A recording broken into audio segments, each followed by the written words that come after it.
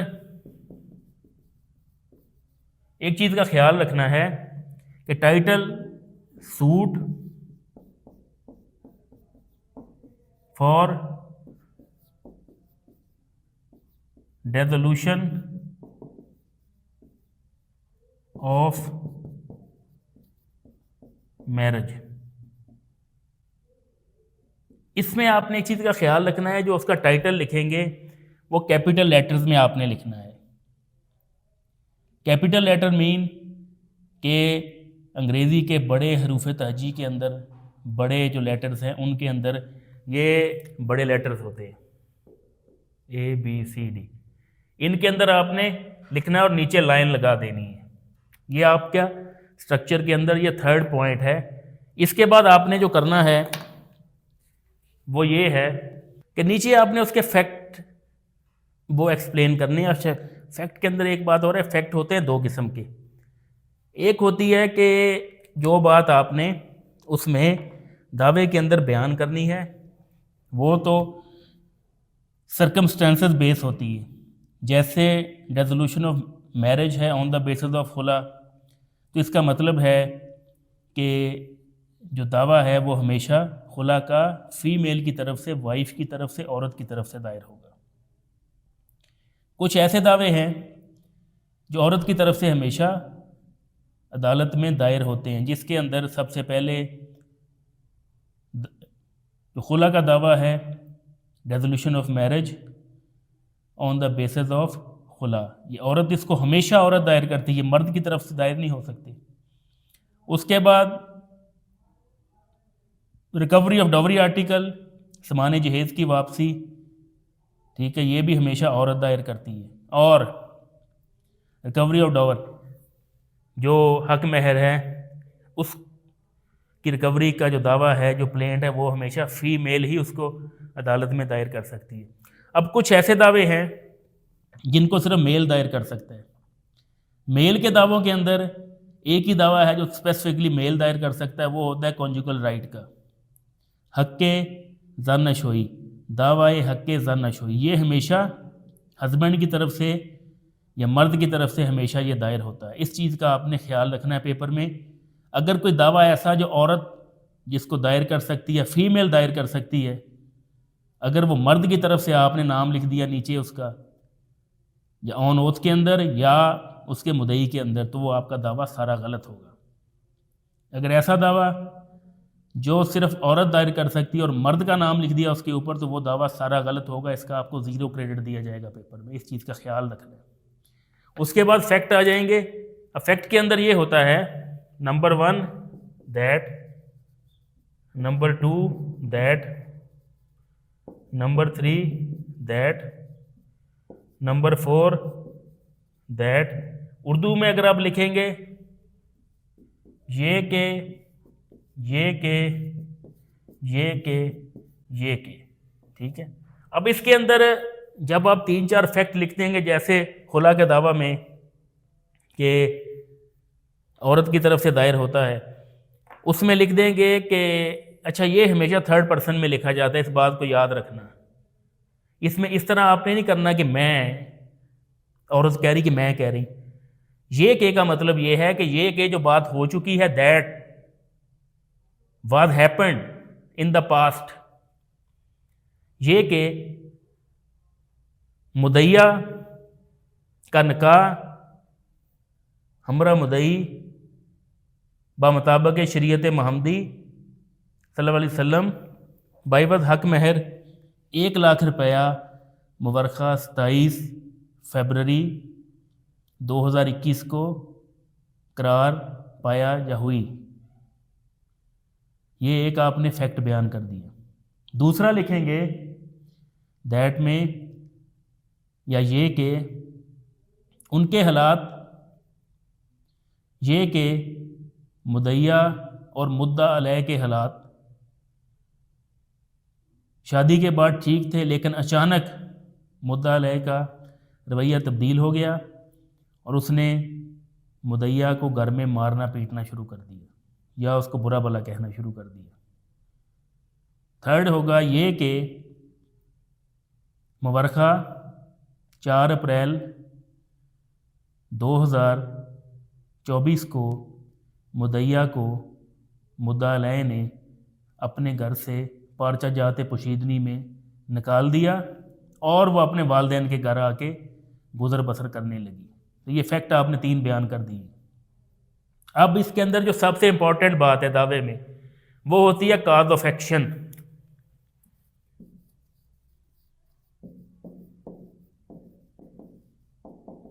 Cause of action mean बनाए दावा।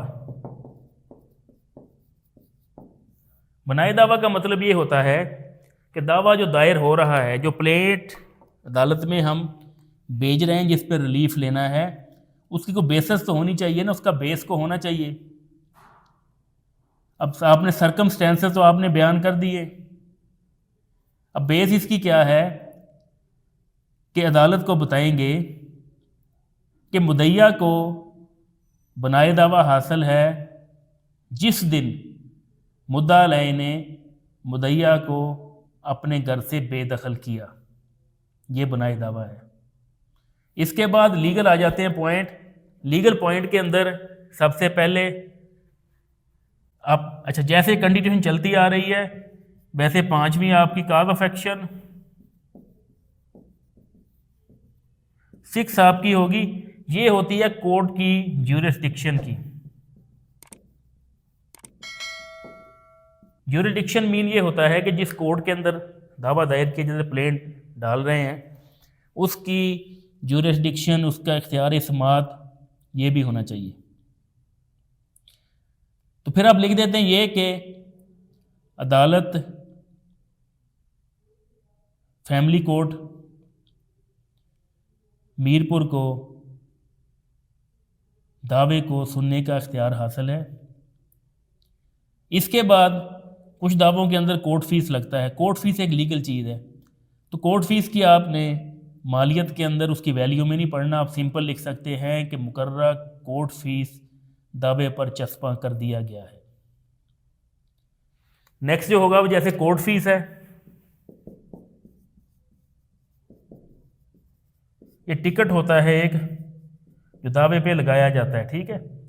लगाने के बाद उसके नीचे प्रेयर लिखी जाती है।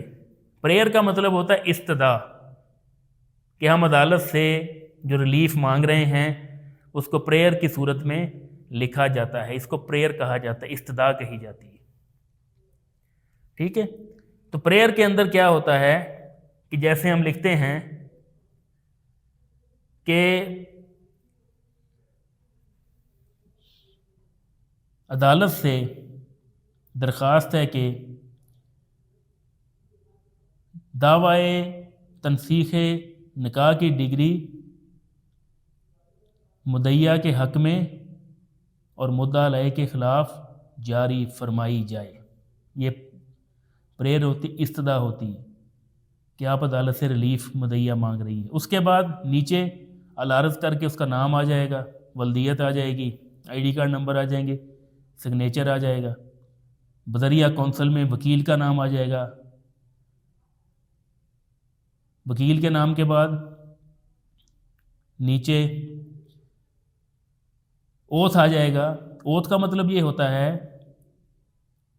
कि मैं हल्फन इकरार करता हूँ या करती हूँ कि मुंदरजा बाला मुंदरजात, दावे के मुंदरजा वाला मुंदरजात मेरे इल्म व यकीन के मुताबिक दुरुस्त हैं, कोई भी अमर मख्फी या पोशीदा नहीं रखा गया, ठीक है। इस तरह आपने नीचे साइन हो जाएंगे, प्लेस आ जाएगी जहाँ पे दावा दायर किया जा रहा है कोर्ट के अंदर। ये आपका बेसिक स्ट्रक्चर होता है आपके दावा लिखने का। एंड पे इसी का जवाब दावा जब लिखना है तो जवाब दावा में सेम चीज़ें इस तरह चलेंगी, जो फैक्ट बयान किए हुए हैं इसको आपने रिवर्स कर देना है। रिवर्स के अंदर ये होता है कि प्लेंट का जब भी रिटन रिप्लाई दिया जाता है उसका स्ट्रक्चर सेम होता है। कोर्ट का नाम, प्लेंट के अंदर रिप्लाई के अंदर कोर्ट में जज का नाम आप लिख सकते हैं, कोई सा भी फर्दी जज का नाम लिख सकते हैं वहाँ पे पेपर की हद तक, क्योंकि वो दावा आगे असाइन हो जाता है किसी न किसी जज की, कोर्ट उसको इंटरटेन करती।